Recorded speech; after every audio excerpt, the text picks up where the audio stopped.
Hello everyone, welcome back to our YouTube channel math easified. তো আজকের ক্লাসে থাকছে তোমাদের স্কুল সার্ভিস গ্রুপ সিডি এর জন্য গড়ের অধ্যায় থেকে কিছু অঙ্ক। ওকে, তো পার্ট 1-এর ভিডিওতে আমরা কিছু অঙ্ক কমপ্লিট করে ফেলেছি, আমার চ্যানেলে ভিডিও পেয়ে যাবে, সেটা দেখে নিও। আজকের যে পার্ট 2-এর ভিডিও গড় অধ্যায় থেকে, সেখানে আমরা মোটামুটি 12টা টাইপের অঙ্ক ওকে কভার করব এবং 21টি কোশ্চেন থাকবে। ওকে, আর এই সলভ পিডিএফটি পেতে তোমরা আমার টেলিগ্রাম গ্রুপে জয়েন করে নিও, সেখানে আমি শেয়ার করে দেবো। ক্লিয়ার?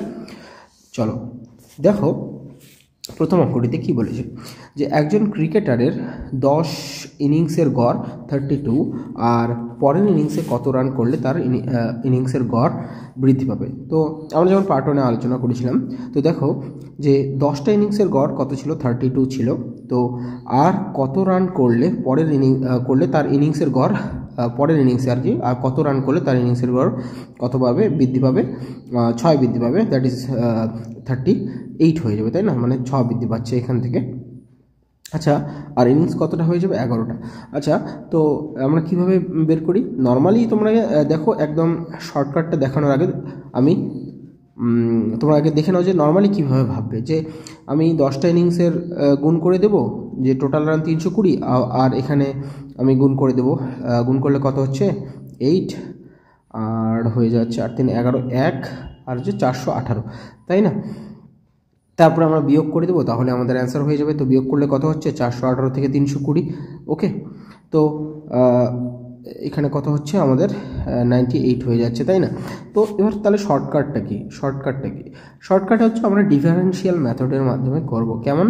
যে 10টা ইনিংসের গড় যদি 32 হয়, 10টা ইনিংসের গড় যদি 32 হয়, তো 11th ইনিংসে যেতে কি হবে, তাকে গড় 6 বৃদ্ধি করতে লাগবে, তাই না?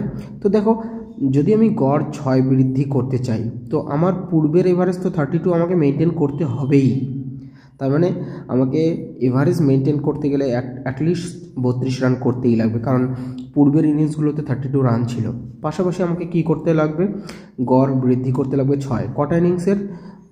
11টা ইনিংসের গড় আমাকে 6 বৃদ্ধি করতে লাগবে। তার মানে আমার এক্সট্রা কত রান লাগবে? 66 রান রাখবে। তো এটা এভারেজ মেনটেনের জন্য, আর এটা এক্সট্রা, তাই না? এভারেজ ইনক্রিজের জন্য। ওকে, এটা মেনটেনের জন্য, ইকুয়াল রাখার জন্য, আর হচ্ছে 66 হচ্ছে আমাদের কি, এভারেজ বৃদ্ধি করার জন্য। তো আমাদের আলটিমেট কত হয়ে গেল? 98 রান তাকে করতে লাগবে পরের ইনিংসে। ক্লিয়ার? একদম। ওকে, নেক্সট কোশ্চেনে দেখো কি বলেছে। একজন ক্রিকেটার 15 ইনিংসের গড়, তো সেম অঙ্ক একটি, 15টি ইনিংসের গড় ছিল কত? 51। ওকে, তো পরের ইনিংসে মানে 16th ইনিংসে তাকে গড় রান 1 করে বৃদ্ধি করতে লাগবে। তো দেখো, ইকুয়াল রাখতে গেলে আমাকে কত? 51 রানই করতে লাগবে। আর ইনক্রিজ যদি আমি 1 করে করতে চাই, তো কটা ইনিংসের রান 1 করে বাড়াবো? 16টা ইনিংসের গড় মানে মাথা পিছু 1 করে বাড়াতে লাগবে। তার মানে আমাকে কত রান করতে লাগবে এক্সট্রা? 1 করে বাড়াতে গেলে 16টা ইনিংসের জন্য, মানে 16টা ইনিংসের গড় 1 করে বাড়াতে গেলে আমার 16 রান এক্সট্রা লাগবে। তো মোটে কত রান রাখলো? মোটে আমাদের রান রাখছে এখানে 6 অ্যান্ড ওকে, কোথাও ভুল হলো কি? ইনিংসের গড় 1 করে বৃদ্ধি পাবে। গ্রেট।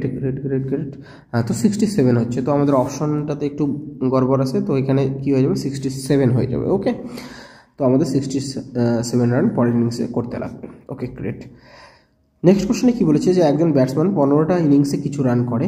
ওকে, 15টা ইনিংসে কিছু রান করেছে এবং 16তম ইনিংসে কত রান করেছে? 16তম ইনিংসে 80 রান করেন। আচ্ছা, তো আমরা দেখলাম যে আমরা এটা কিন্তু এভারেজ লিখছি, হ্যাঁ, তো এটা ইনিংস আর এটা হচ্ছে এভারেজ। তো 80 রান করেন, ফলে গড় কত হয়ে গেল? কমে গেল। তো গড় কত কমে গেল? 4 কমে গেল। তো নর্মালি তোমরা টোটালটা গুণ করে বিয়োগ করে করতে পারো। কীভাবে করবো? নর্মালি দেখো, 15টা ইনিংসের আমার মোট রান কত হবে? 15x, আর 16টা ইনিংসের মোট রান কত হবে? তো 16টা ইনিংস, তো 16 বিয়োগ x ইন্টু x - 4 করে দেবো, তাই না? ওকে, তো এখান থেকে যদি আমরা বিয়োগ করে দিই, যে 16 ইন্টু x - 4 থেকে যদি আমরা 15x বিয়োগ করে দিই, তাহলে আমাদের কত রান হওয়া উচিত? 80 রান হওয়া উচিত, তাই না?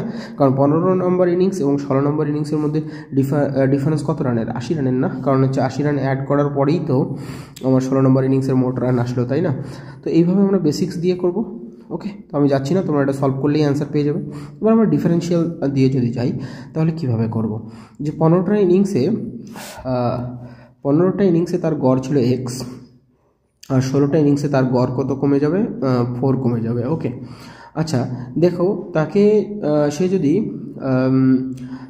আচ্ছা এইভাবে ভাবো তো, যে যদি প্রত্যেকটা ইনিংসে গড় আমার 4 করে কমে, প্রত্যেকটা ইনিংসের গড় যদি 4 করে কমে, তো 16টা ইনিংসের জন্য মোট 16টা ইনিংসে মোট কত কমে যাচ্ছে, 64 কমে যাচ্ছে, তাই না? কিন্তু মানে টোটাল যদি বলি আমি, দেখো যে তাকে কত রান করতে হতো এভারেজ ইকুয়াল করার জন্য তাকে কিন্তু আগের যে এভারেজ 15টা ইনিংসের এভারেজ সেই রানটাই করতে হতো, তাই না? কিন্তু সেখান থেকে কত কমে যাচ্ছে, এটা তো আমাকে করতেই লাগবে, তাহলে আমার এভারেজ মেনটেন হবে। ওকে, আর এবার এভারেজ থেকে মানে একদম এভারেজ যে ইকুয়াল এভারেজ রাখার জন্য আমাকে এক্স রান করতেই হতো, কিন্তু আমি কি করছি, এভারেজ এবার কমিয়ে নিয়ে যাচ্ছি কত, 4 করে প্রত্যেকটা ইনিংসে, মানে 16টা ইনিংসের জন্য আমি 64 রান কমিয়ে দিচ্ছি। তো আলটিমেট আমার 16 নম্বর যে ইনিংসটা সেটা রান কত দাঁড়াবে, তখন আমাকে 80 করতে হবে, তাই না? একটু কমপ্লেক্স মনে হচ্ছে। দেখো যে এক্সট্রা ইনিংসের 15টা ইনিংসের এভারেজ ছিল এক্স, আর 16টা ইনিংসেও যদি আমি এক্স রানই করতাম, ওকে, তাহলে আমার কত হতো, তাহলে আমার হতো 16টা ইনিংসে যদি আমি বলছি যে 15টা ইনিংসের রান হচ্ছে আমাদের গড় হচ্ছে এক্স, ওকে, আর 16 নম্বর ইনিংসেও যদি আমি এক্স রান করতাম তাহলে আমার এভারেজে কোনো চেঞ্জ হতো না। আমার এভারেজে কেন চেঞ্জ হয়েছে, কারণ আমি 16টা আমি কী করেছি, রান কম করেছি, কত, এতটাই কম করে ফেলেছি যে আমার 16টা ইনিংসের গড় 4 করে কমে গিয়েছে। তো গড়ে 4 করে কমেছে, তো আমি 16টা ইনিংসে কমেছে 64। ওকে, তার মানে এভারেজ থেকে আমি যদি 64 বিয়োগ করে দিই, আমার হচ্ছে 16 নম্বর ইনিংসের আমি রান পাবো। তো এক্স ইকুয়াল টু কত হয়ে যাচ্ছে আমাদের, 144।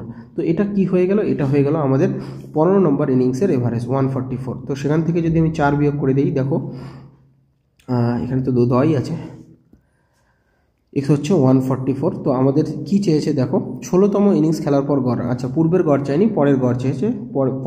তো নতুন গড় কত আমাদের, এক্স মাইনাস 4 মানে 144 বিয়োগ 4, দ্যাট ইজ ইকুয়াল টু কত হয়ে গেল, 140। ক্লিয়ার? তো এখান থেকে আমরা এখানে চলে আসলাম। ক্লিয়ার? তো একটু প্র্যাকটিস করলেই ক্লিয়ার হয়ে যাবে, তেমন কোনো ডিফিকাল্ট না হলে তোমাদের বেসিক্স দিয়েও করতে পারো। ওকে, ক্লিয়ার? তো একজন ব্যাটসম্যান 11টা ইনিংসে কিছু রান করেছেন। দেখো 11টা ইনিংসে কিছু রান, 11 ইনিংসে ব্যাটসম্যান 11 ইনিংসে কিছু, মানে 11টা ইনিংসে কিছু রান করেছেন। তো আমি গড় ধরে নিচ্ছি। ওকে, তো এটা ইনিংস আর এটা এভারেজ। তো মোট রান কত হবে, 11x হবে, বুঝতেই পারছো। আর 12 নম্বর ইনিংসে তিনি কত রান করলেন, 90 রান করলেন। ফলে কি হলো, তার গড় 5 কমে গেল। ওকে, তো রান কত করেছিলেন, 12 ইনিংসে 90 রান করেছিলেন, ঠিক আছে কিনা? তো একইভাবে ভাবো যে তাকে যদি এভারেজ মেনটেন করতে হতো তাহলে অ্যাটলিস্ট তো এক্স রান করতে হতো, কিন্তু কি করেছে, সে এভারেজের থেকে কম করেছে। কত কম করেছে সেটা দেখে নেই, যে আমার 5 12 60, কারণ প্রত্যেকটা ইনিংসে গড়ে কত কমে যাবে, 5 করে কমে যাবে, তাই না? 5 করে কমে যাবে, তো 12টা ইনিংসের জন্য 60 রান কম করতে হবে। তো এটাই হচ্ছে আমাদের তার 12 নম্বর ইনিংসের রান, যেটা কিনা কত দেওয়া আছে, 90 দেওয়া আছে। তো আমাদের কত হয়ে যাচ্ছে, 150 হয়ে যাচ্ছে তার পূর্বের গড়। তো 12তম ইনিংস খেলার পরে তার রানের গড় কত হবে, দেখো পূর্বের গড় আমাদের এই যে এক্সের ভ্যালু পাচ্ছি, তো 12তম ইনিংসের গড় কত, x minus 5, that is equal two 150 থেকে 5 বিয়োগ, তাই না? তো 150 থেকে 5 বিয়োগ করলে কত হচ্ছে, 145। ক্লিয়ার? তো আমাদের অ্যান্সার কোনটি হয়ে যাচ্ছে, অপশন সি। ক্লিয়ার?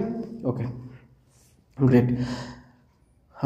তো এবার বলেছি একজন ব্যাটসম্যান 8টি ইনিংসে কিছু রান করেন এবং 9 নম্বর ইনিংসে 49 রান করেন।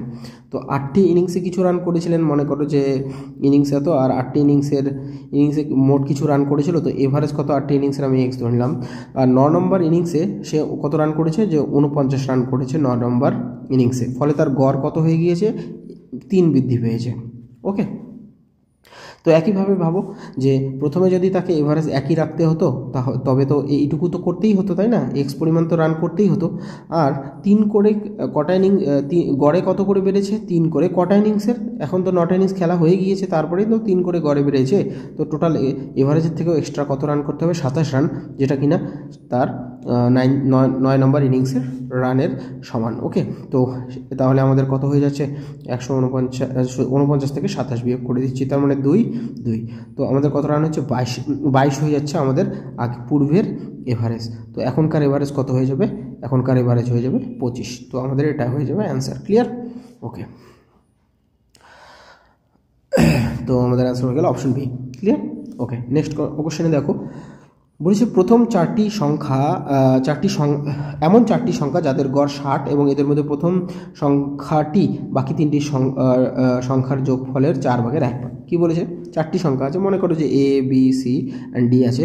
তো এদের মধ্যে প্রথম সংখ্যাটি লিখলাম, সেটা কি বাকি তিনটি সংখ্যার যোগফল। তো বাকি তিনটি সংখ্যার যোগফল এ বি সি ডি, সেই যোগফলের কি 4/1 মানে 1/4।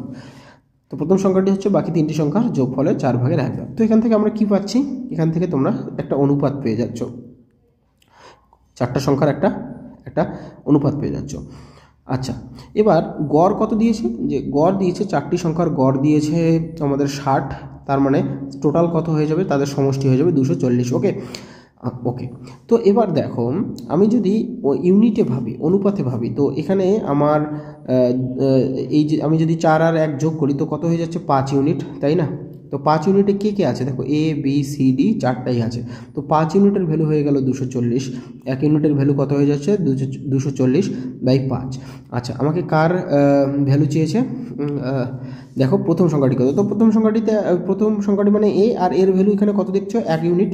তো এ মানেই হচ্ছে 1 ইউনিট, তো এর ভ্যালু আমরা পেয়ে যাবো। ওকে না? তো কাটাকাটি করো, আমাদের 4 5 20 আর 40 5 8 40, তো এর ভ্যালু কত হয়ে গেল 48। ক্লিয়ার? একদম ইজি ছিল। ওকে, চলো এরকম আরেকটি অঙ্ক দেখে নেওয়া যাক। এই কোশ্চেনে বলছে যে 6টি সংখ্যার গড় কত 91। তো 6টি সংখ্যার গড় যদি 91 হয় তাদের সাম কত হবে? হ্যাঁ, সাম কত হয়ে যাচ্ছে আমাদের, দাঁড়াও ফর্মুলাটা দেওয়া আছে তো, হ্যাঁ, তো 546 হয়ে গেল। ওকে, এর মধ্যে এমন প্রথম সংখ্যাটি বাকি সংখ্যার প্রথম সংখ্যাটি বাকি 5টি সংখ্যা। তো 6টি সংখ্যা আছে, তোমরা মনে করো যে A B C D E F, হ্যাঁ 6টি সংখ্যা আছে। তো প্রথম সংখ্যাটি কি হলো, তো আমরা ডিরেক্টলি করতে পারি, আমাদের আর করার প্রয়োজন হবে না। হ্যাঁ, তো একবার আমি ডিরেক্টলি জাম্প করতে পারতাম, তো কিন্তু তোমরা দেখে নাও যে বলেছে যে প্রথম সংখ্যাটি কি, প্রথম সংখ্যাটি বাকি 5টি সংখ্যার যোগফলে 6/1 তো 6 16, তাই না?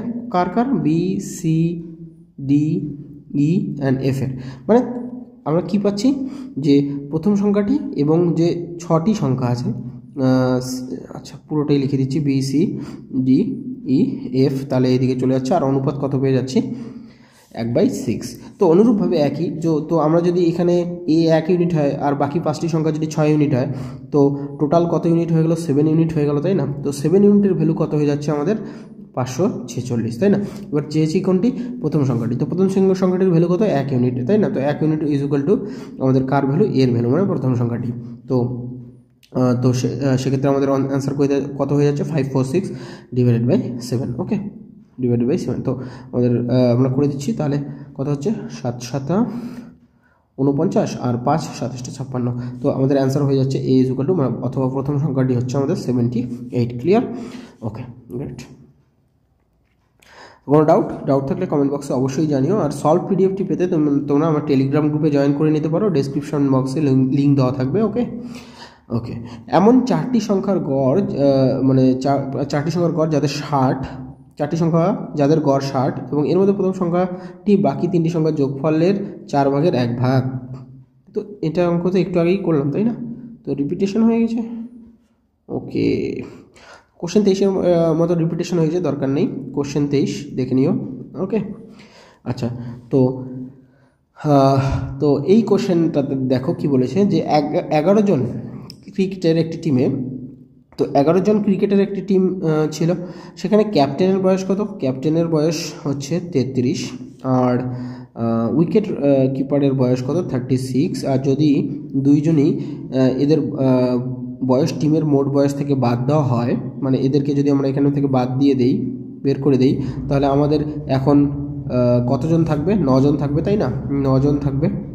তো 9 জনের আমাদের অবশিষ্ট টিমের গড় মোট টিমের গড় বয়সের থেকে 1 বছর কমে যাবে। তো এখানে যেটা গড় বয়স ছিল এদের, সেখান থেকে গড় বয়সটা এখন কত কমে যাবে, 1 কমে যাবে। তোমরা একদম বেসিক্স দিয়েও যেতে পারো যে 11 জনের গড় বয়স এক্স হলে মোট বয়স এত, আর সেখান থেকে যদি আমি দুজনের বয়স অর্থাৎ ক্রিকেট আর উইকেট মানে ক্যাপ্টেন অ্যান্ড উইকেট রক্ষকের বয়স বাদ দিয়ে দিই, মানে এখানে হচ্ছে 69 বাদ দিয়ে দিই, তাহলে আমাদের কী হচ্ছে 9 জনের মোট বয়স হয়ে যাবে, হ্যাঁ কি না? এভাবে করতে পারি। তো এইভাবে সলভ করলে কী হচ্ছে দেখো, 11x 69 আর এদিকে 9x - 9 that is 2x equal to হচ্ছে 60, তো x ইকুয়াল টু হয়ে যাচ্ছে আমাদের 30। তো পূর্বে 11 জনের মোট তো টিমের গড় বয়স কত বছর ছিল, তো 30 ছিল, তাই না? এভাবে করতে পারো একদম বেসিক্স। আর না হলে তোমরা কনসেপ্ট ডিফারেন্সিয়াল মেথড দিয়েও করতে পারো। কীভাবে? ডিফারেন্সিয়াল মেথড দিয়ে যদি আমরা শর্টকাট দিয়ে করতে চাই তাহলে কী হবে, তোমরা এইভাবে ভাবো যে 11 জন থেকে কতজন চলে গিয়েছে, 2 জন চলে গিয়েছে। তো 2 জন যদি চলে যায় তাহলে 2 জনের মোট বয়স কত চলে গেল, 69 চলে গেল, তাই না? আচ্ছা, তো 69 গেল। এবার তারা যাওয়াতে কি হয়েছে বলো তো, 69 যদি 69 এজ এখান থেকে বেরিয়ে গেল, ওকে, তাতে করে কি হলো, মাথাপিছু এভারেজ কত কমে গেল, মাথাপিছু এভারেজ দেখো 1 করে কমে গেল। তো কজনের এভারেজ কমে গেল, 9 জনের এভারেজ কমে গেল, ওকে। তো কেউ চলে যাওয়াতে আমার এভারেজ 9 কমে গেল, মানে যে চলে গেল সে বেশি নিয়ে গেল, বেশি কিছু নিয়ে গেল, এভারেজের থেকে বেশি বয়স নিয়ে চলে গেল, তাই না? কত বেশি নিয়ে চলে গেল, 9 বেশি নিয়ে চলে গেল। তার মানে 69 থেকে আমরা 9 বিয়োগ করে দেব, হ্যাঁ কি না?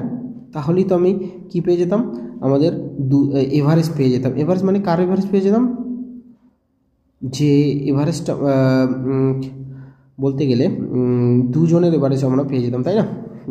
হ্যাঁ, তো আমাদের 69 থেকে, হ্যাঁ, তো মোট এভারেজ বলতে, এভারেজ এভাবে বলবো না, একটু কি কমপ্লেক্স হয়ে যাচ্ছে। তো তারা মোটে কত নিয়ে গিয়েছে, 69 দুজনের মোট বয়স। তো সেটা নিয়ে যাওয়াতে বাকি যারা পড়ে রইল তাদের বয়স কত কমে গেল, এভারেজে 1 কমে গেল, মানে 9 জনের 9 কমে গেল। তো পড়ে থাকলো কত, 60 হওয়া উচিত ছিল তাদের অ্যাকচুয়ালি, তাদের মোট বয়স আর কি, দুজনের মোট বয়স 60 হওয়ার উচিত ছিল। অর্থাৎ দুজনে মানে মোট 60 নিয়ে যাওয়া, যদি মোট 60 ওজন বয়স নিয়ে যেত সেক্ষেত্রে আমাদের এভারেজে কোনো চেঞ্জ দেখতে পারতাম না। তো এভারেজ তাহলে কত হতো, এভারেজ তাহলে আমার 30 থাকতো, যেটা কিনা পূর্বের 11 জনেরই এভারেজ হতো, ঠিক আছে না? মানে তারা দুজন যদি 30 বয়সের হতো তাহলে চলে গেলে আমরা এভারেজে কোনো ডিফারেন্স দেখতে পারতাম না।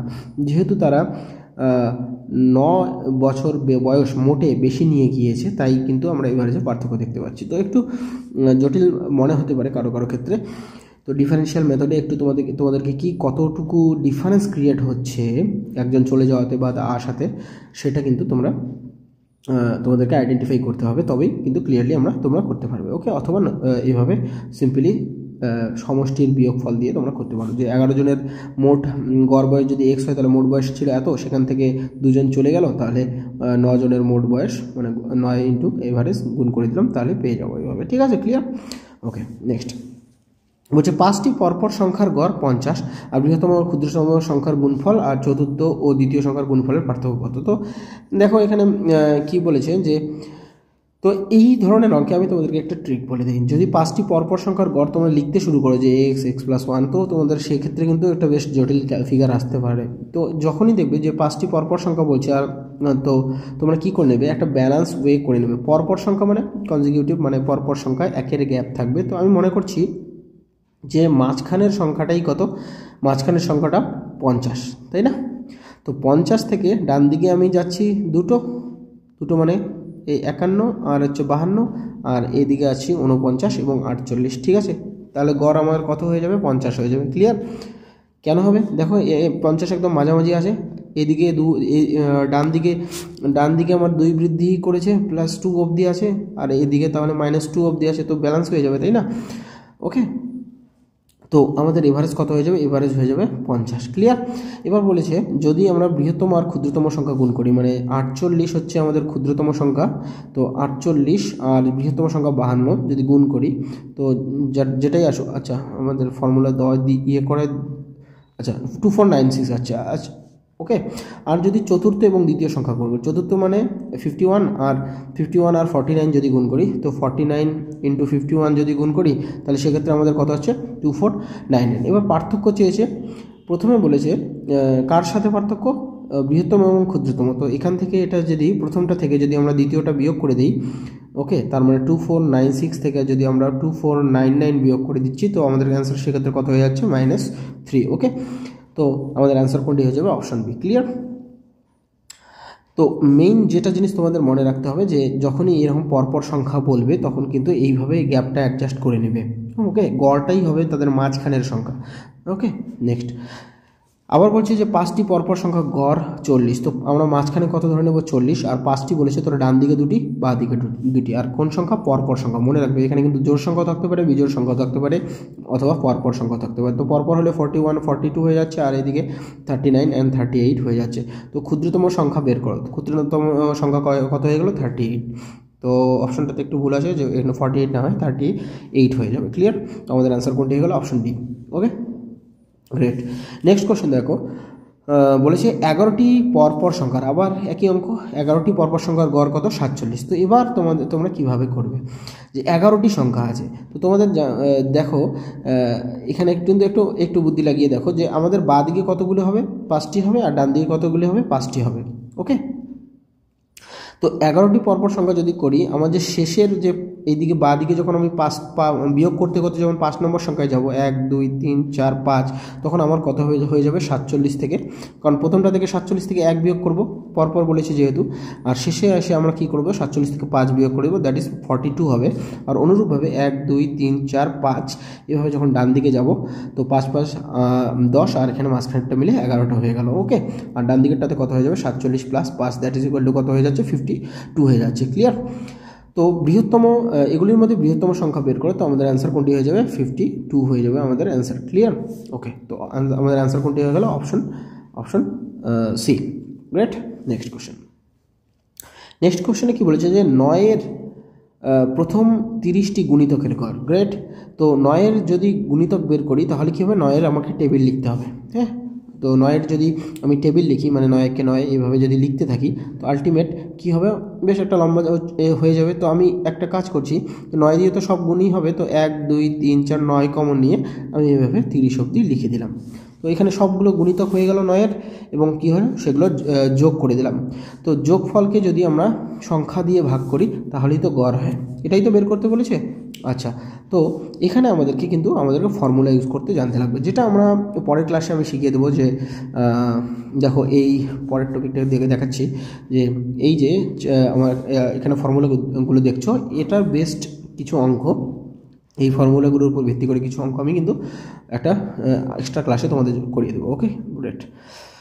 আচ্ছা, তো এই অঙ্কটা আমরা করছিলাম, এখানে বলেছে যে 9-এর প্রথম 30টি গুণিত। তো আমাদের 1 থেকে 30 অবধি মানে 30টি স্বাভাবিক সংখ্যা। ওকে, স্বাভাবিক সংখ্যা বলতে কি, 1 থেকে শুরু করে অসীম অবধি যে সমস্ত সংখ্যা সেগুলো হচ্ছে স্বাভাবিক সংখ্যা পাচ্ছি। ওকে, তো স্বাভাবিক সংখ্যা সমষ্টির সূত্র কি মনে রাখো, প্রথম থেকে শুরু করে প্রথম n সংখ্যক স্বাভাবিক সংখ্যা যদি নেই, তাহলে হচ্ছে n × n+1/2, মানে এখানে কত হয়ে যায় 30 × 31/2 হয়ে যাচ্ছে, তাই না?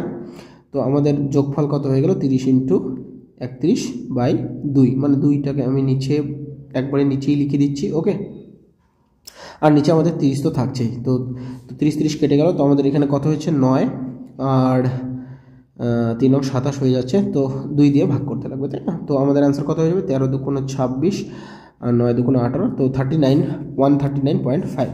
গ্রেট। ওকে, ক্লিয়ার? ওকে, কোনো ডাউট থাকলে অবশ্যই কমেন্ট বক্সে জানিও, আমি চেষ্টা করব, অথবা টেলিগ্রাম গ্রুপে জয়েন করে সেখানে একবার মেসেজ করতে পারো, আমি সেখানে তোমাদেরকে রিপ্লাই দিয়ে দেবো। ওকে, আচ্ছা, এখানে দেখো যে 25 জন শিক্ষার্থীর একটি দলের প্রাপ্ত গড় নম্বর ছিল 36। ওকে, তো 25 জন শিক্ষার্থীর একটা দল ছিল, সেখানে প্রাপ্ত গড় নম্বর কত ছিল 36। তো একজন ছাত্র দল ছেড়ে চলে যায়, যার ফলে বাকি ছাত্রদের গড় কত হয়ে গেল 37.5। ওকে, তো একজন চলে গেল, তো এখন কতজন আছে 24 জন আছে, নতুন গড় কত 37.5। তো আমরা এখানে ডিফারেন্সটা দেখে নিই। আমাদের কি হলো, এখানে আমরা দেখতে পাচ্ছি যে গড় বেড়ে গিয়েছে, কত বেড়ে গিয়েছে 1.5 কি হয়েছে, মাথা পিছু বেড়েছে। তো টোটাল কতজনের বেড়েছে 1.5, 24 জনের, তো মোট কত বাড়লো তাহলে মোট বাড়লো, এখানে আমরা দেখতে পাচ্ছি 1.5-এর সঙ্গে যদি গুণ করি তো 24 গুণন 1.5 দ্যাট ইজ হচ্ছে আমাদের 36 বৃদ্ধি পাচ্ছে, তাই না? টোটালে 36 অ্যাড হচ্ছে। কেন অ্যাড হচ্ছে? কারণ হচ্ছে যে চলে গিয়েছে তার বয়স কী ছিল? কম ছিল, তাই না? এভারেজের থেকে কত কম ছিল? এই যে 36 কম ছিল। তাহলে যে চলে গিয়েছে তার টোটাল তো এভারেজ 25 ছিল, তার থেকেও 36 কম, মানে যে চলে গিয়েছিল তার এজ কত ছিল? 0। গ্রেট, ওকে। এবার যে আসলো, তো একটু কেমন অ্যাবসার্ড ধরনের, যে চলে গিয়েছিল তার এজ 0 বলছে এখানে, তো টেকনিক্যালি অঙ্কে তো এটাই আসছে, তো কিছু করার নেই। এবার আরেকজন আসলো, নতুন যে আসলো একজন আসলো, তার ফলে কি হলো? যে গড় কত হয়ে গেল? 37.2। তো এখানে আমাদের গড় কি হলো? দেখো গড় কিন্তু হ্রাস করে গেল, কত? 0.3 হ্রাস করে গেল। আর কতজনের গড় 0.3 হ্রাস করে গেল? 25 জনের গড়, 25 জনের গড় 0.3 হ্রাস করে গেল, মানে টোটালে কত হ্রাস করলো? টোটালে হ্রাস করলো 7.5। ওকে, কেন 7.5 হ্রাস করলো? কারণ হচ্ছে যে এসছিল সে এভারেজ তো মেনটেন করতে পারেনি, এভারেজের থেকে 7.5 কম এজ নিয়ে এসছিল, তাই না? তো আমরা বিয়োগ করে দেবো, এভারেজ আমাদের 37.5 ছিল। ওকে, তো আমাদের কত হয়ে গেল এখানে? 3.75, ঠিকই আছে, 30। ওকে, কোথাও ভুল করছি না তো? দেখো, ওকে 30, তো এখানে 0.3 হ্রাস করেছে, 0.7 কমে গিয়েছে, তো এভারেজ মেনটেন করার জন্য 37.5 রাখতে হতো, আর সেখান থেকে 0.75 আমরা বিয়োগ করে দিলাম। কেন বিয়োগ করলাম? কারণ যে এসেছিল সে আসার কারণে আমাদের এভারেজ কমে গেছে, তো 7.5 বিয়োগ করে দিলে 30 থাকছে। তো এবার যে আসলো তাহলে তার এজ কত হবে? এজ না কি বলেছে আমাদের? নম্বর ছিল 30 হবে। এবার বলেছে তাহলে ছেড়ে যাওয়া ছাত্র এবং যোগদানকারী ছাত্রের গড় নাম্বার কত? তো যে ছেড়ে গিয়েছিল তার বয়স, তার ওই নাম্বার আমরা কত পেয়েছিলাম? 0। ওকে, 0, তো বয়স তো না, তো 0, অ্যাবসার্ড না, তো 0। আর এখানে যে জয়েন করলো তার এভারেজ কত? 30, তার গড়, তার নাম্বার কত? 30, তো এভারেজ করলে কত হয়ে যাচ্ছে আমাদের? 15 হয়ে যাচ্ছে। তো অ্যান্সার কত হয়েছে? Option D. ওকে, তো দেখো কোথাও ভুল তো মনে হচ্ছে না, তো ঠিকই আছে। ওকে, গ্রেট, কোথাও ভুল করছি কি? মনে হচ্ছে না। ওকে, নেক্সট কোশ্চেন। তো 3টি সংখ্যার মধ্যে দ্বিতীয় সংখ্যাটি প্রথম সংখ্যার দ্বিগুণ। আচ্ছা, 3টি সংখ্যা বলেছে যে দ্বিতীয় সংখ্যা, আমরা 3টি সংখ্যা প্রথম এবং দ্বিতীয়, এ বি সি ধরে নিলাম, এ প্রথম, বি দ্বিতীয় এবং সি তৃতীয়। তো দ্বিতীয় সংখ্যাটি প্রথম সংখ্যার দ্বিগুণ, মানে বি = 2a। ওকে, আর দ্বিতীয় সংখ্যাটি আবার কার? তৃতীয় সংখ্যার 3 গুণ, মানে এই যে দ্বিতীয় সংখ্যাটি বলেছে সেটা তৃতীয় সংখ্যার কত? তৃতীয় সংখ্যার 3 গুণ। ওকে, তো তোমরা এখান থেকে কী পেয়ে যাচ্ছ? একটা ইকুয়েশনের মতো পেয়ে গিয়েছো, আর আমি বলেছিলাম যে এটা একটা ইনভার্স প্রপোর্শন তোমরা এখান থেকে বের করতে পারো। তাহলে কি C/B/A পাবে তোমরা 1:3, 1:1/2, তাই না? ওকে, ফর্মুলাটা অফ করে দিই, দাঁড়াও তো, 1 সেকেন্ড, টার্ন অফ। ওকে, এটা পেয়ে গেলে তো আলটিমেট আমরা কি যদি এটাকে সরল করে নিই, মানে 6 দিয়ে গুণ করে দেবো, তাহলে কত হচ্ছে এখানে? 2:6:3 হয়ে যাচ্ছে। তাহলে এই 3টে সংখ্যা আমরা পেয়ে গেলাম। এখানে CBA হচ্ছে, তাই না? CBA। ওকে, এবার 3টি সংখ্যার আমাদের গড় কত বলেছে? 44। ওকে, 3টি সংখ্যার গড় 44, মানে কি? তাদের মোট কত? আচ্ছা, ইউনিটে যদি আমরা দেখি, এখানে মোট হচ্ছে আমাদের 11 ইউনিট, তাই না? আর যদি টোটালে মোট দেখি তাহলে হচ্ছে 44 × 3, গড় ইন্টু সংখ্যা, তাই না? তাহলে 1 ইউনিটের ভ্যালু কত হয়ে যাচ্ছে আমাদের? 44 × 3/11, দ্যাট ইজ ইকুয়াল টু 12। ওকে, আর আমাদের চেয়েছি কোনটা? বৃহত্তম সংখ্যা। বৃহত্তম সংখ্যা তোমাদের কাছে কোনটি মনে হচ্ছে? যে বি এর ভ্যালু হচ্ছে, এখানে আমরা দেখতে পাচ্ছি অনুপাতের, এখানে বি হচ্ছে বৃহত্তম সংখ্যা। তো বৃহত্তম সংখ্যাটি কোনটি হয়ে যাচ্ছে? B, that is equal to 6 unit. তো 6 × 12 হয়ে যাচ্ছে, মানে আমাদের অ্যান্সার কত হয়ে যাচ্ছে? 72। ক্লিয়ার? ওকে, গ্রেট। ওকে, চলো নেক্সট অঙ্ক। 3টি সংখ্যার মধ্যে প্রথম সংখ্যাটি দ্বিতীয় সংখ্যার দ্বিগুণ। তো একই রকম অঙ্ক একটি দেখে নাও। প্রথম সংখ্যাটি, তো আমরা আবার A B C ধরে নিচ্ছি 3টি সংখ্যাকে। ওকে, এ বি সি। তো প্রথম সংখ্যাটি দ্বিতীয় সংখ্যার 5 গুণ, আর দ্বিতীয় সংখ্যাটি আবার দ্বিতীয় সংখ্যাটি কি বলেছে, দ্বিতীয় সংখ্যাটি আবার তৃতীয় সংখ্যার 3 গুণ। তো এখানে আমরা আরেকটা অনুপাত পেয়ে যাচ্ছি। কিভাবে আমরা অনুপাতটাকে সাজিয়ে নেব, দেখো যে a:, এটা কি লিখলাম আমি, প্রথম সংখ্যাটি দ্বিতীয় সংখ্যার 5 গুণ, তাই না? প্রথম সংখ্যাটি দ্বিতীয় সংখ্যার 5 গুণ, 5b লিখবো। আচ্ছা, তো a:b কত হয়ে যাচ্ছে, 5:1। আর আমরা এখানে কি পেয়ে যাচ্ছি, b:c কত পেয়ে যাচ্ছি, 3:1। ওকে, এখান থেকে আমাদের কি বের করতে হবে, a:b:c। তো আমরা কি করে নেব, আমরা জানি কীভাবে বের করতে হয়, তাই না? এখানে 3 দিয়ে গুণ করে দেবো, তাহলেই হয়ে যাবে। তো আমাদের কমন টার্মটা ইকুয়াল হয়ে যাবে, তাই না? তো কত হচ্ছে, 15 আর 3:1। ওকে, তো এবার কি বলেছে দেখো, আবার 3টে সংখ্যা, তাহলে আমরা সমষ্টি পেয়ে গেলাম। সমষ্টি কত পাচ্ছি এখানে, 5 3 18 আর 19 ইউনিট পাচ্ছি, তাই না? 19 ইউনিট। আর সংখ্যায় মোট তাদের কত, 3টি সংখ্যার গড় যদি 76 হয়, তাহলে মোট কত হবে, 76 × 3। তো 1 ইউনিটের ভ্যালু কত হচ্ছে, 1 ইউনিটের ভ্যালু হচ্ছে 76 × 3/19। তো 4 দিয়ে কাটছে, তো হচ্ছে 12 ইউনিট। 12 মানে 1 ইউনিটের ভ্যালু হচ্ছে 12। আমাদের কোন সংখ্যা চেয়েছে, বৃহত্তম সংখ্যা। তো বৃহত্তম সংখ্যা কোনটি, বৃহত্তম সংখ্যা হচ্ছে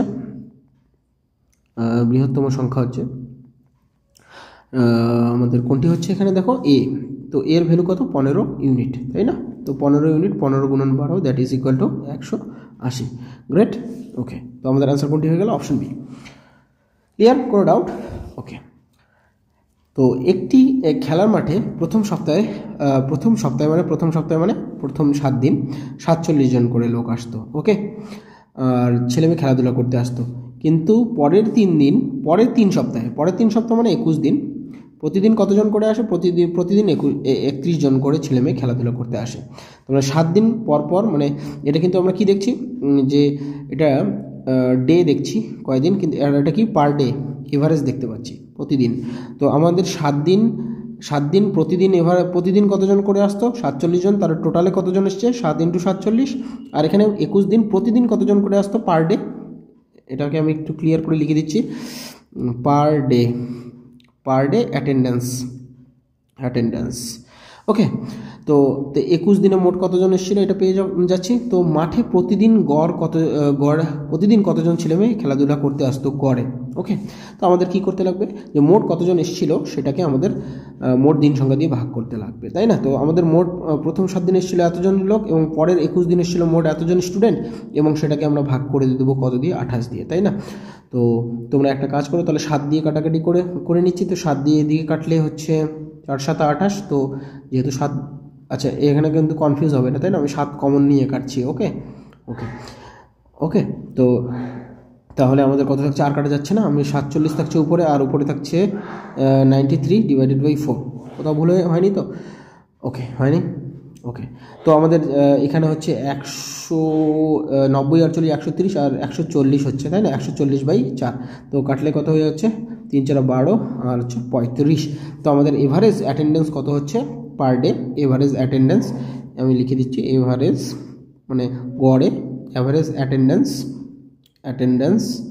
per day, average attendance per day আমাদের 35 জন হয়ে যাচ্ছে। ক্লিয়ার? তো আমাদের অপশান এ হয়ে গেল, একদম ক্লিয়ার।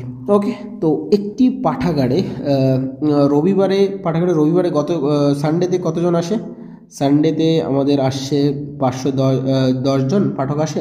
আর বাকি দিনগুলোতে কতজন আসে, বাকি দিনগুলো আদার ডেতে আসে 210 জন পাঠক বই পড়তে আসে। তো রবিবার দিয়ে শুরু হয় এমন একটি মাসে আর কি, 30 দিনের মাসে গড়ে কতজন পাঠাগারে আসে। আচ্ছা, এখানে কিন্তু তোমাদের একটু ক্যালেন্ডারের কনসেপ্ট চেয়ে বসছে, তো আমি ক্লিয়ার করে দিচ্ছি। দেখো, একটা মাস 30 দিনের যদি হয়, সেই মাসটা যদি আবার রবিবার দিয়ে শুরু হয়, তাহলে শেষ হবে কি দিয়ে, সোমবার দিয়ে, তাই না?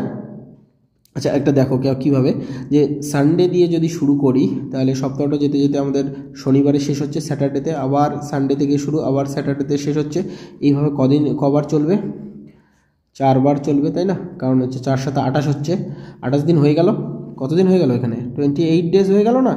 আর থাকছে 2 দিন, সানডে অ্যান্ড মানডে, মানে এখানে হচ্ছে 2 দিন। তো আমরা কয়টা সানডেও দেখতে পাচ্ছি এখানে, 1 2 3 4 5। তো আমরা 5টা সানডেতে টোটাল কতজন লোককে পাবো, 510 করে, প্রতি সানডেতে যেহেতু 510 করে আসে। আচ্ছা, আর কদিন বাকি থাকছে, 25 দিন। আর সেই 25 দিন নর্মাল অ্যাটেন্ডেন্স পাবো, মানে 240 জনের অ্যাটেন্ডেন্স পাবো। আর ডিভাইড করে দিব কত দিয়ে, কারণ হচ্ছে প্রতিদিনের চেয়েছে, মানে প্রতিদিন মানে আমাদের এখানে 30 দিয়ে ভাগ করে দেবো পার ডের। ওকে, তো আমাদের অ্যান্সার কত হবে আমরা এখান থেকে বের করতে পারবো। তো 0 দিয়ে কেটে দিচ্ছি প্রথমে, দেখো প্রথমে 0 আমরা কেটে দিলাম। ওকে গেল, তারপরে তোমরা চাইলে যোগ করে নাও, এখানে যোগ করে করতে পারো, অথবা আমাদের 3 দিয়ে যাচ্ছে, হ্যাঁ যাচ্ছে। তো 3 দিয়ে এখানে কেটে দিলাম, 3 17 51, তো 3 দিয়ে কাটলে দিয়েও কাটতে লাগবে, 3 8 24। তো আমাদের কত 5 17 85 হয়ে গেল, আর এখানে 8 25 200 হয়ে গেল, তাই ঠিক আছে কি না, 285। তো আমাদের 285 কি per day attendance, attendance of what, যারা পড়তে এসছে তা পাঠকদের। ওকে, তো এবারে যে অ্যাটেন্ডেন্স আমরা পেয়ে গেলাম। তো আমাদের অ্যান্সার কোনটি হলো, অপশন ডি। ক্লিয়ার? ওকে, নেক্সট কোশ্চেন বলছে পরপর 7টি জোড় সংখ্যার গড় 18। আচ্ছা দেখো, এর আগে আমরা বলছি পরপর সংখ্যা পেয়েছি, কিন্তু এখানে কিন্তু এই কথাটা মনে রাখতে লাগবে যে কি বলেছে, জোড় সংখ্যা বলেছে। তো কীভাবে করব, একইভাবে করব, কিন্তু আমাদেরকে ডিফারেন্সটা আলাদা হবে। কেমন, যে আমি যদি আমি এক্স ধরে বোঝাচ্ছি, দেখো প্রথমে যদি আমি গড় যদি মাঝখানে ধরি, তাহলে 7টা সংখ্যা যেহেতু, তাহলে বাঁ দিকে কটা হবে, 3টা। আচ্ছা, বাঁ দিকে 3টে থাকবে আর ডান দিকে 3টে থাকবে। কেমন করে, কিভাবে থাকবে, তো যেহেতু জোড় সংখ্যা, তো আমি ডান দিকে যখন যাব মানে প্লাসের দিকে যাব, তখন আমার প্রত্যেকটি জোড় সংখ্যার মধ্যে পার্থক্য কত, প্রত্যেকটি জোড় সংখ্যার মধ্যে পার্থক্য হচ্ছে 2 2 করে বাড়বে, তাই না? আর বাঁ দিকেও অনুরূপভাবে 2 2 করে কমবে, 2 2 করে কমবে। আচ্ছা ওকে, এটাই তো পাবো, তাই না?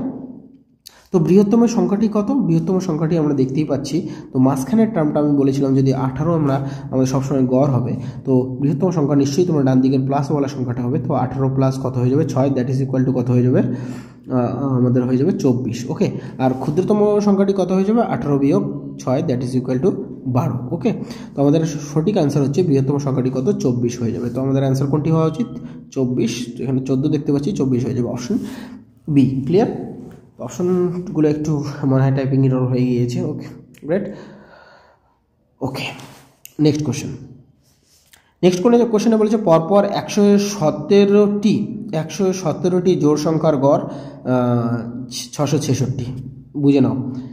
এবার তোমাদের মনে হতে পারে যে কীভাবে 2 যোগ করে এগোবো।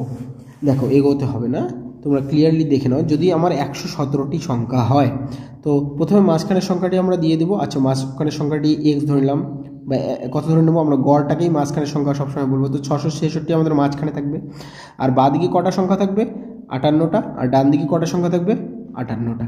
তবেই তো 117টি হচ্ছে, কারণ 58 116 হয়ে যাবে, আর মাঝখানেরটা মিলে 117 হয়ে যাবে। আচ্ছা, ক্ষুদ্রতম সংখ্যা মানে আমি বাঁ দিকে যাব, তাই না? আচ্ছা, এবার দেখো আমরা যখন আমরা বাঁ দিকে যাব বিয়োগ করতে করতে। আচ্ছা, তো আমাদের প্রথম সংখ্যাটা কত বিয়োগ হচ্ছিল, x - 2। তো প্রথম সংখ্যাটাতে x - 2, পরের সংখ্যাটা দ্বিতীয় সংখ্যাটা কত হয়, x - 4। তার মানে যার যেটা পজিশন, ফার্স্ট পজিশনে 2 বিয়োগ হচ্ছে, সেকেন্ড পজিশনে 4 বিয়োগ হচ্ছে, তার মানে যার যেটা পজিশন, তো 58 যে পজিশন, সেখানে কত বিয়োগ হবে, আমাদের x থেকে কত বিয়োগ হবে, 58 দ্বিগুণ বিয়োগ হচ্ছে। বুঝতে পারছো কি না, যে আমার 1 নম্বর পজিশনে কত বিয়োগ হয়, 2 নম্বর পজিশনে কত বিয়োগ হয়, 4, মানে পজিশনের সঙ্গে 2 গুণ করে বিয়োগ করতে হয়। তো 58 নম্বর পজিশনে যে সংখ্যাটা থাকবে, সেটা অ্যাকচুয়ালি আমাদের গড়ের থেকে কত হবে, 58 দ্বিগুণ পরিমাণ কম হবে। দ্যাট ইজ আমার কি করতে লাগবে, গড় যদি 66 হয়, তাহলে যে ক্ষুদ্রতম সংখ্যাটা, যেটা কিনা আমাদের বাঁ দিকে একদম শেষের দিকে থাকবে, সেটা আমাদের কত হয়ে যাবে, গড়ের থেকে 58 দ্বিগুণ কম হবে। রাইট? ওকে, তো এইটুকুই ছিল এটার ট্রিক। তো আমাদের কথা হচ্ছে 116, দ্যাট ইজ আমরা যদি বিয়োগ করি তো 550 হয়ে যাচ্ছে আমাদের সবথেকে ক্ষুদ্রতম সংখ্যা। অনুরূপভাবে তোমাদের যদি বৃহত্তম সংখ্যা বের করতে বলতো, তাহলে কি করতে, যে দেখো 58 নম্বর পজিশনের যে সংখ্যাটা, সেটাই সবথেকে আমাদের বৃহত্তম, আর সেটা কি, গড়ের থেকে 58 দ্বিগুণ বেশি, তাই না? এটা হয়ে যেত আমাদের বৃহত্তম। ওকে, ক্লিয়ার। নেক্সট কোশ্চেন বলছে পরপর 13টি বিজোড় সংখ্যা গড় হচ্ছে আমাদের 61, তাহলে বৃহত্তম আর ক্ষুদ্রতম সংখ্যার মধ্যে পার্থক্য কত। তো এখানে 13টি বলেছে, তো আমাদের গড় যেহেতু বলেছে, তো মাঝখানে আমরা 61 ধরে নেব। তো বাঁ দিকে কটি থাকবে, 6টি, আর ডান দিকেও থাকবে 6টি, তো 6 6 12, আর মাঝখানের যেটি মিলে 13টি হয়ে গেল। আচ্ছা, তো যেহেতু বিজোড় সংখ্যা বলেছে, তো বিজোড় সংখ্যা তো কত গ্যাপ, একটি জোড় সংখ্যা এবং একটি বিজোড় সংখ্যা মানে পরপর একটি জোড় সংখ্যার মধ্যে গ্যাপ কত, যেমন 2, 4, 6, 8, 2 গ্যাপ, তাই না? অনুরূপভাবে পরপর বিজোড় সংখ্যাগুলোর মধ্যেও গ্যাপ কিন্তু 2 তো একই কনসেপ্ট থাকবে আমাদের। ওকে, তার মানে 6 নম্বর পজিশনের যে সংখ্যাটি, এখানে যে 6 নম্বর পজিশনের সংখ্যাটি সেটা কী হবে, গড় থেকে আমাদের কত 12 বিয়োগ করতে হবে, তাই না? কারণ পজিশনের সঙ্গে 2 গুণ করে বিয়োগ করতে লাগে গড় থেকে। আর ডান দিকের যে আমাদের 6 নম্বর পজিশনটা আছে, আচ্ছা 1, 2, 3, 4, 5 লিখেছি, কনফিউজ হইও না। ওকে, আমি অ্যাকচুয়ালি ড্যাশগুলো গুনে দিচ্ছি না, জাস্ট বোঝানোর জন্য দিচ্ছি। 1, 2, 3, 4, 5, 6, তো 61 থেকে 12 বিয়োগ করছি কেন, আচ্ছা 12টাকেও ভেঙে লিখছি যে পজিশন আমার এটা 6th পজিশন, যেটা পজিশন থাকে তার দ্বিগুণ করে বিয়োগ করতে হয় গড় থেকে। ওকে, তো অনুরূপভাবে এখানে আমরা যদি 6th পজিশনে যাই ডান দিকে, তো সেখানে আমরা কি করব, গড়ের সঙ্গে 6th পজিশনের মানে 6-এর দ্বিগুণ করে আমরা কী করে দেবো, যোগ করে দেবো। তো বৃহত্তম সংখ্যা আমাদের 61 থেকে 12 বিয়োগ করব, তো সেক্ষেত্রে কত হয়ে যাচ্ছে, আমাদের 49 হয়ে যাচ্ছে, তাই না? ওকে, আর ডান দিকে কত হয়ে যাচ্ছে, আমাদের 61 সঙ্গে 12 যোগ করে দেবো, তার মানে আমাদের হয়ে যাচ্ছে 73। ওকে, তো আমাদের গ্রেটেস্ট এটা হয়ে গেল আমাদের স্মলেস্ট সংখ্যাটা, আর এটা হয়ে গেল আমাদের লার্জেস্ট সংখ্যাটা, তাই না? আচ্ছা, এদের বৃহত্তম এবং ক্ষুদ্রতম সংখ্যার মধ্যে পার্থক্য বলেছে, দ্যাট ইজ 73 এবং 49-এর মধ্যে আমাদের পার্থক্য বের করতে হবে, তাই না? তো হয়ে গেল 4 আর এখানে 2, তো আমাদের অ্যান্সার পয়েন্ট হয়ে গেল 24। ক্লিয়ার? তো খুবই ভালো একটি অঙ্ক, তো একদম ক্লিয়ার হয়ে যাওয়া উচিত কনসেপ্টটি। ওকে, বলছে পরপর 9টি জোড় সংখ্যার গড় যদি 34 হয়, তো এখন মনে হয় না তেমন তোমাদের এই টাইপটা প্রবলেম হওয়া উচিত। তো আমরা মাঝখানে গড় 34 ধরে নেবো, আর যেহেতু 9টি বলেছে তো বাঁ দিকে 4টি হবে আর ডান দিকেও 4টি হবে, তবেই তো 9টি হবে। আচ্ছা, বৃহত্তম সংখ্যা কত হবে, যে দাদা যে সব থেকে ক্ষুদ্রতম সংখ্যাটি কত হবে, স্মলেস্ট সংখ্যাটা হবে কত নম্বর পজিশনে, 4 নম্বর পজিশনে, আর কি করব, বিয়োগ করে দেবো কত, 4-এর দ্বিগুণ। আর অনুরূপভাবে ডান দিকে যে সংখ্যাটি হবে 34, তার সঙ্গে কত যোগ করে দেবো, যে আমরা 4-এর দ্বিগুণ যোগ করে দেবো। তাহলে এই দিকে কত হচ্ছে, আমরা 34 থেকে 8 বিয়োগ করছি, দ্যাট ইজ ইকুয়াল টু আমাদের হয়ে যাচ্ছে 26, আর এখানে 34-এর সঙ্গে 8 যোগ করছি, দ্যাট ইজ ইকুয়াল টু হয়ে যাচ্ছে 42। তাহলে আমরা এটা হয়ে গেল স্মলেস্ট, আর এটা হয়ে গেল আমাদের লার্জেস্ট। ওকে, তো তারপরে কি পার্থক্য চেয়েছে, তো ক্লিয়ার, এখন তেমন কোনো ব্যাপারই নেই, আর তোমরা সহজেই বের করতে পারবে। মানে হচ্ছে 16 কেন বলছি, হ্যাঁ 16। ওকে, তো আমাদের অ্যান্সার কোনটি হয়ে গেল, অপশন সি। ক্লিয়ার? ওকে, তো এই ছিল আজকে আমাদের ক্লাস। তো দেখো এরপরে নেক্সট ক্লাসে আমরা এই যে স্বাভাবিক সংখ্যার যোগফলের গড় বা সমষ্টি, তারপরে হচ্ছে স্বাভাবিক সংখ্যার বর্গের সমষ্টি বা বর্গের গড়, বিজোড় সংখ্যার সমষ্টি বা বিজোড় সংখ্যার গড়, ঠিক আছে। আর এই ধরনের যে রিলেটেড অঙ্ক, ফর্মুলা বেসড কিছু অঙ্ক আছে, সেটা আমি একটা পরের ভিডিওতে ক্লিয়ার করে দেবো। Okay, so hopefully you have enjoyed it. তো thanks for watching. Stay connected to our YouTube channel Math Easy Facts. Bye bye.